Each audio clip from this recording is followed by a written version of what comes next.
देश की रक्षा के लिए सर एक कांग्रेस पार्टी आपके साथ खड़ा है। आप निश्चित रहिए। तो राम को हम सब मानते हैं, ऐसा नहीं। आप राम का आपका पेटेंट मत बनाइए। राम आपका चुनावी पेटेंट ना हो, ये मैं चाहता हूं।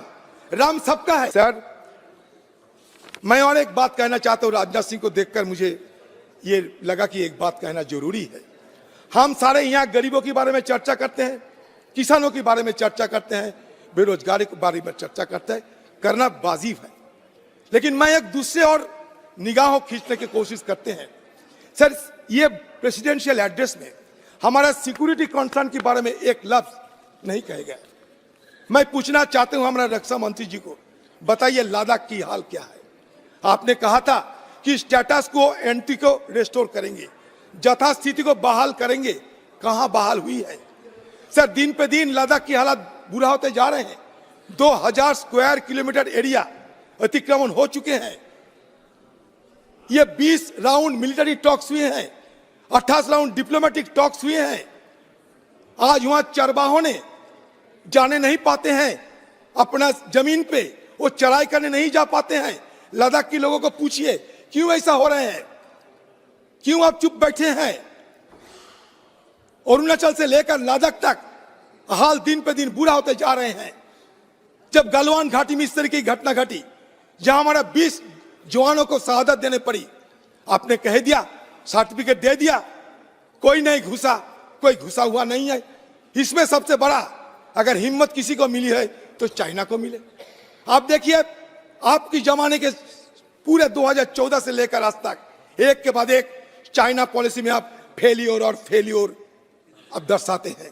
2014 में देखो, 2017 में देखो, 2019 में देखो, 2022 में देखो, कभी डोकलाम, कभी लद्दाख, कभी अरुणाचल, एक के बाद एक देखते जाइए।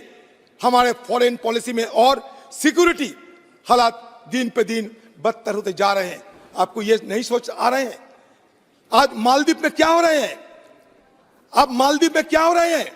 इंडिया आउट नारा लगाते हुए एक चुनाव होते हैं और आपका अजीत डोभाल कहां थे उस समय? पे चर्चा नहीं होते, पे सवाल नहीं लेते सर मैंने आपसे इजाजत लिया था। सर मैंने आपसे इजाजत लिया था कि मैं सिर्फ पॉलिसी में बात करूंगा सर, और कुछ नहीं। राजनाथ सिंह जी, पिछले कई सालों से बार बार हम लोग गुहार लगाते आते हैं कि चाइना के बारे में चर्चा हो, चर्चा हो, चर्चा हो। चाइना आज स्टिंग ऑफ पाल की चलते हमें घेरेबंदी कर रहे हैं। आपको ये नहीं देख पाते हैं? मैं कोई मानगढ़ंत बात नहीं करते राजनाथ सिंह जी, भरोसा रखो।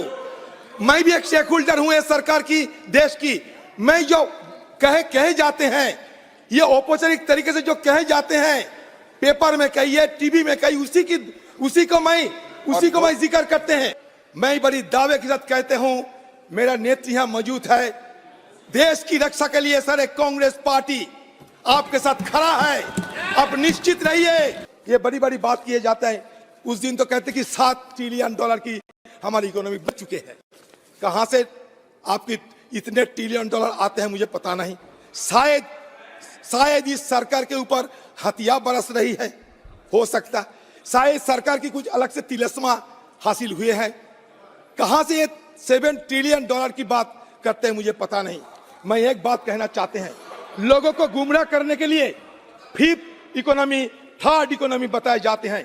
लेकिन आप बताइए पर कैपिटा हमारे देश में पर कैपिटा जीडीपी क्या है? आप बताइए पर कैपिटा जीडीपी क्या है हमारा देश में? आज 2023 में पर कैपिटा जीडीपी $2600। जर्मन के पर कैपिटा जीडीपी के कितने जानते हैं?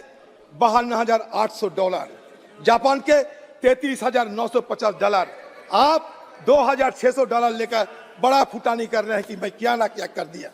ऐसा नहीं होगा, ऐसा नहीं होगा।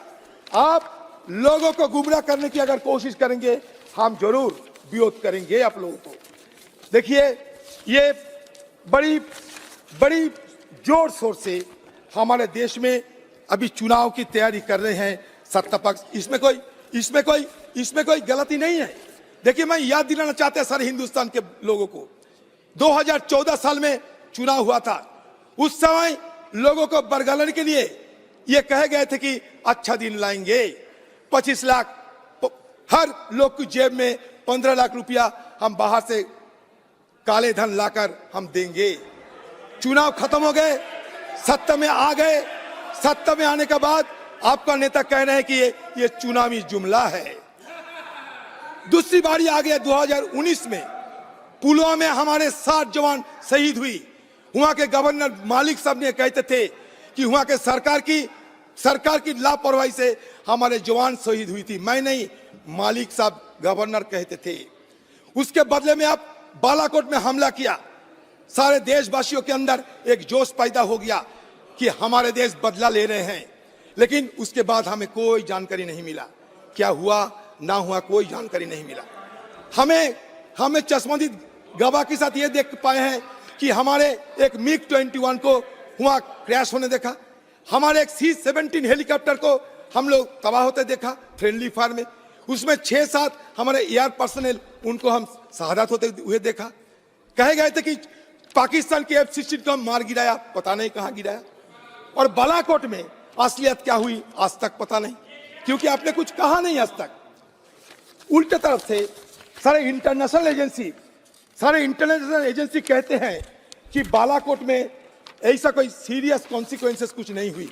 मैं उदाहरण के तौर पर कहना चाहता हूं, analysis of open source satellite imagery by the Atlantic councils digital forensic laboratory, San Francisco based Planet Laboratories, European Space Imaging and Australian Strategic Policy Institute has concluded that India did not hit any targets of significance on the Java hilltop site in the vicinity of Balakot. मैं नहीं कहते, मतलब बालाकोट की घटना आज भी लोगों के सामने स्पष्टीकरण नहीं हुई है।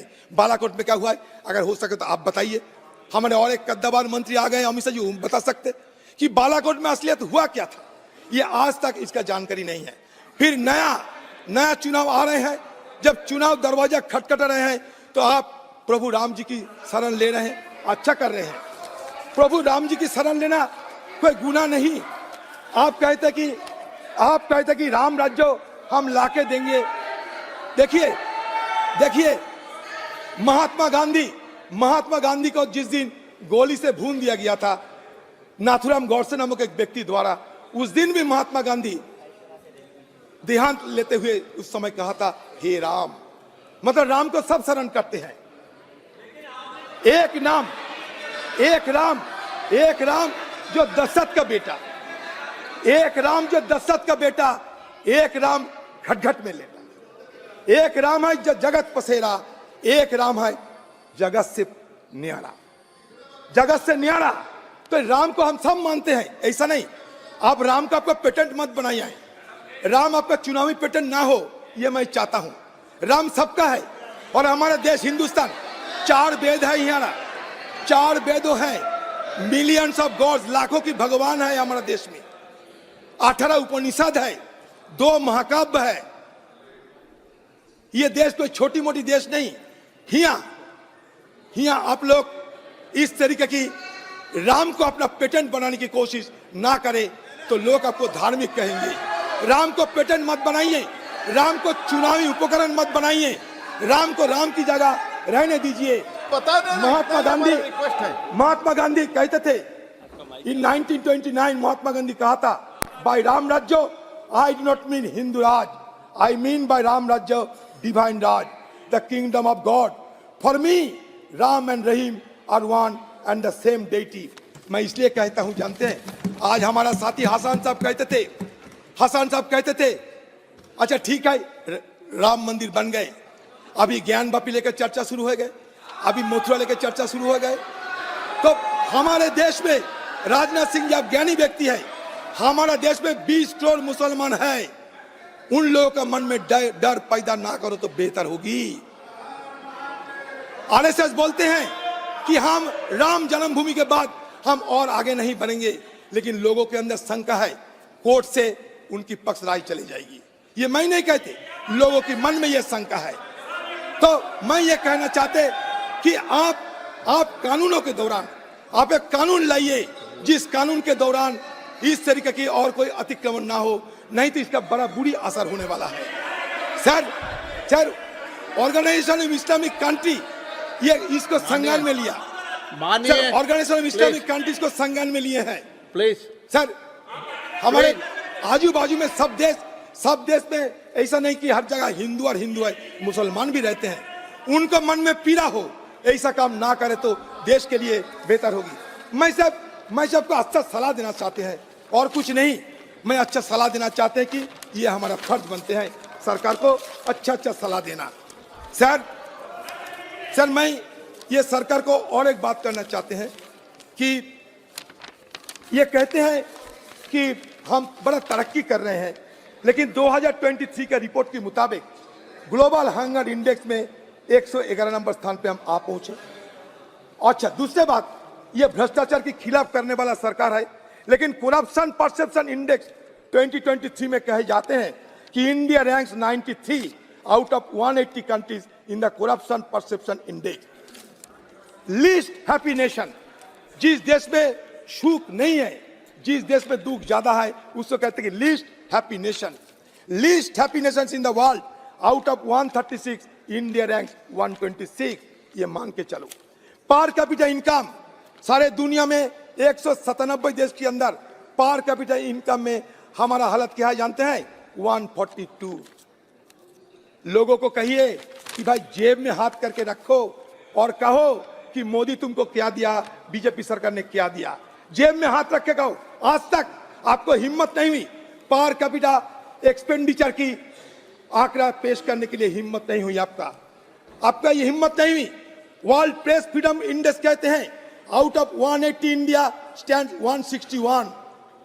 मतलब हमारे देश में मीडिया वालों को आजादी नहीं है, दिन पे दिन वो आजादी खतरे में जा रहे हैं। तो एक डेमोक्रेसी को बचाने के लिए मीडिया को आजादी चाहिए, लोगों को आजादी चाहिए। सारे देश में हर समुदाय के लोगों के बीच एक शांति की माहौल, एक निश्चित जिंदगी की माहौल बनाना चाहिए। अगर ये आप ना बना पाते तो देश आगे नहीं जा पाते। सर हमें बहुत कुछ करना है।